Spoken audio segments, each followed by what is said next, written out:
నన్ను తింటే ఆరోగ్యంగా ఉంటాం. ఏంటి అర్థమైంది? మద్యపానం మానేయాలంటే మద్యపానం అలవాటు ఉన్న వాళ్ళకి ముందు దూరంగా ఉండాలి. హలో వయసు, ఏంటి ఫోన్ లిఫ్ట్ చేయడం లేదు? హలో నీలవేణి, భోజనం అయిందా? హలో అను, ఏమైపోయావు? ఇవాళ రాలేదు భాషలు పోవటానికి. ఏమైపోయినావు అను?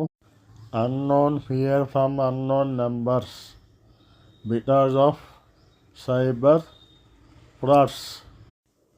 మన హ్యాపీ న్యూ ఇయర్ ఉగాది అని అందరికీ తెలుసు బ్రో. నువ్వు హ్యాపీ న్యూ ఇయర్ చెప్పినంత మాత్రాన ఉగాది వ్యతిరేకమని కాదు దాని అర్థం. ఏదో సరదాగా చెప్పుకోవటం అంతే.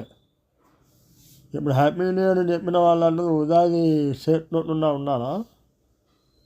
ఉగాది చేస్తున్న వాళ్ళు హ్యాపీ న్యూ ఇయర్ చెప్పకుండా ఉన్నారా?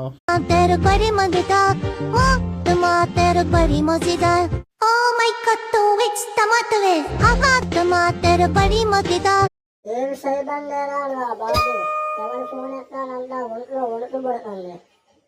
వీళ్ళ దుంపలు లేదా ఎన్ని వదలట్లేదురా బాబు. ఫోన్ ఎత్తానంటేనే భయం వేస్తుంది. ఫోన్ ఎత్తితే ఏం లాగుతారో ఏం అడుగుతారో, మన బ్యాంకులో నుంచి ఏమి లాగేస్తారో అని పరేషాన్ అయిపోతుంది మావా. దీనివల్ల పాపం వేరే వాళ్ళు, మన అయిన వాళ్ళు ఎవరైనా వేరే నెంబర్ల నుంచి ఫోన్ చేసినా కూడా అది లేని పరిస్థితిలో ఉన్నాం మనం. మరి ఇంత దారుణమా బ్రో? కొంతమంది వాళ్ళ ఆస్తులు మొత్తం మనకేదో పెట్టినట్టు ఎప్పుడు మొహం నల్లగా పెట్టుకుంటారేంటి బ్రో? జాబ్లో ఉన్నప్పుడు హాలిడేస్ దొరికితే బాగుండు, ఎంజాయ్ చేయొచ్చు అనుకుంటాము. కానీ జాబ్ మానేసిన తర్వాతే మనకి అర్థమవుతుంది మన ఎంజాయ్మెంటే మన జాబ్ అని, మన జాబే మన ఎంజాయ్మెంట్ అని. హ్యాపీ న్యూ ఇయర్ అంటే ఏంటి?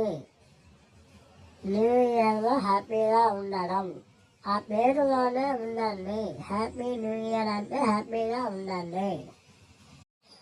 తిరుమల తర్వాత అంత జనం వచ్చేది మళ్ళీ షిరిడీకే బ్రో.